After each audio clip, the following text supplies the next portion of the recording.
Hello friends, good morning. This is Aarti Bake and welcome to Ask Spoken English Academy. आज मी तुम्हाला एका नवीन technique बद्दल सांगणार आहे.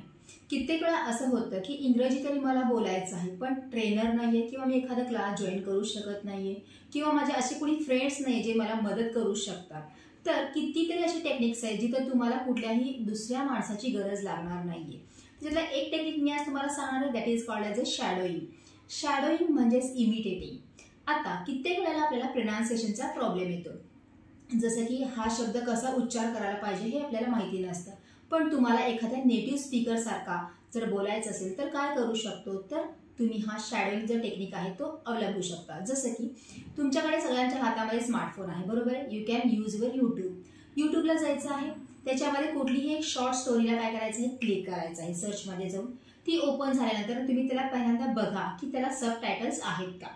म्हणजे जी व्यक्ती बोलत असते त्याचे जे काही वर्डिंग्स असतात ते खाली इंग्लिशमध्ये येणं गरजेचं आहे. सो सबटायटल वाले तुम्हाला व्हिडिओ काय करायचे, चूज करायचे. देन तो तुम्हाला रन करायचा आहे. रन करत असताना पहिल्यांदा तुम्हाला व्यवस्थित ऐकायचं आहे, एक एक सेंटेन्सेस, पूर्ण स्टोरी नाही. म्हणजे आता आपण जेव्हा व्हिडिओ ऑन करतो तेव्हा वर्डिंग सुरू होतात खाली यायला आणि वर त्यांचं काय होत असतं, लिपसिंगने आपल्याला ऐकू येत असतं. जसं तुम्हाला एखादा सेंटेन्स ऐकू आला किंवा जे काही लिहिलेले 2-3 ओळी आहेत ते तुम्हाला दिसतात आणि ऐकू येतात, तर ते व्यवस्थित ऐकायचं आहे आणि तिथल्या तिथंच तो पॉज करायचा आहे. व्हिडिओ पॉज केल्यानंतर खाली जी लिहिलेली लाईन आहे ते तुम्हाला काय करायचं आहे, परत एकदा रीड करायचं आहे. म्हणजे व्हिडिओ पॉज झालेला आहे, ऑलरेडी तुम्ही त्यांचे वर्डिंग्स किंवा सेंटेन्सेस ऐकलेले आहात. ऐकत असताना त्याचे उच्चार तुम्हाला कळालेले आहेत आणि तुम्ही तेच सेम उच्चाराने ते खाली लिहिलेले जे काही लाईन्स आहेत तुम्हाला काय करायचं आहे, रीड करायचं आहे. अगेन व्हिडिओ सुरू करायचा आहे, परत पुढच्या लाईनला तसंच करायचं आहे. Again you have to pause that video and you are going to read that. म्हणजे हे केल्यामुळे काय होणार आहे की नेटिव्ह स्पीकर यांचे उच्चार कसे असतात हे तुम्हाला कळणार आहेत आणि तुम्ही इनडायरेक्टली प्रॅक्टिस करणार आहे स्टेप बाय स्टेप. असं नाही करायचं की पूर्ण स्टोरी एकदा पूर्ण ऐकायची आणि मग नंतर न करायचं. We can do that. कारण इमिडिएटली एक सेंटेन्स झाल्यानंतर आपल्याला त्याचे उच्चार लक्षात आलेले असतात की ह्या शब्दाला ही अशा प्रकारे बोललेली आहे. सो आपण तशा प्रकारे बोलू शकतो. अशी तुम्हाला स्टोरी काय करायची आहे, पॉज घेत घेत ऐकायचं आहे आणि पॉज घेत घेत बोलायचं आहे. म्हणजे तुम्ही त्याचं शॅडो किंवा तुम्ही त्याचे इमिटेट करत आहात, बरोबर आहे. स्टार्टिंगला अशी स्टोरी घ्या जे छोटे छोटे आहेत, लहान मुलांसाठी आहेत, जेणेकरून तुम्हाला ते बोलत असताना अवघड वाटू नये.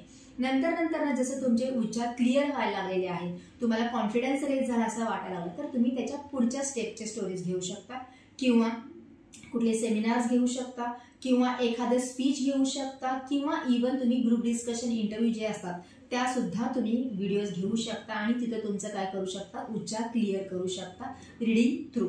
म्हणजे हे केल्यामुळे काय होणार आहे, तुमचे जे काही अमेरिकन किंवा ब्रिटिश इंग्लिशचे उच्चार आहेत तशा प्रकारचे उच्चार तुमचे डे बाय डे होत जाणार आहेत. दुसरी गोष्ट, हे केल्यामुळे तुमची जीभ व्यवस्थित, म्हणजे तुमचे जे काही माउथ मसल्स आहेत ते स्ट्रेंथन झाल्यामुळे काय होणार आहे, तुम्हाला इंग्रजी शब्द व्यवस्थित उच्चार करता येणार आहेत. आणि नंतर एखादा नेटिव्ह स्पीकर जो असतो, इंग्रजी बोलणारा जो असतो, तशा प्रकारे आपले काय होणार आहे, प्रोनाउन्सिएशन क्लिअर होणार आहे, इझी आहे. ह्याच्यासाठी तुम्हाला कुठल्याही व्यक्तीची गरज नाही जो तुम्हाला बसून धडे देईल की अशा प्रकारे उच्चार कर, अशा प्रकारे उच्चार करू नको, किंवा तुम्हाला कोणाची मदत लागणार नाहीये. इनडायरेक्टली तुमच्याकडे हातामध्ये मोबाईल आहे, स्मार्टफोन आहे, यूट्यूब आहे and you can search whatever you want to. आणि अशा प्रकारे पॉज करत व्हिडिओ बघायचा आहे, ऐकायचा आहे आणि तो तुम्हाला रिपीट करायचा आहे. इन द सेन्स एकटे सुद्धा आपण इंग्रजी स्वतःहून शिकू शकतो. तुम्हाला कुठल्याही जोडीदाराची गरज नाही. So this is for today. Thank you.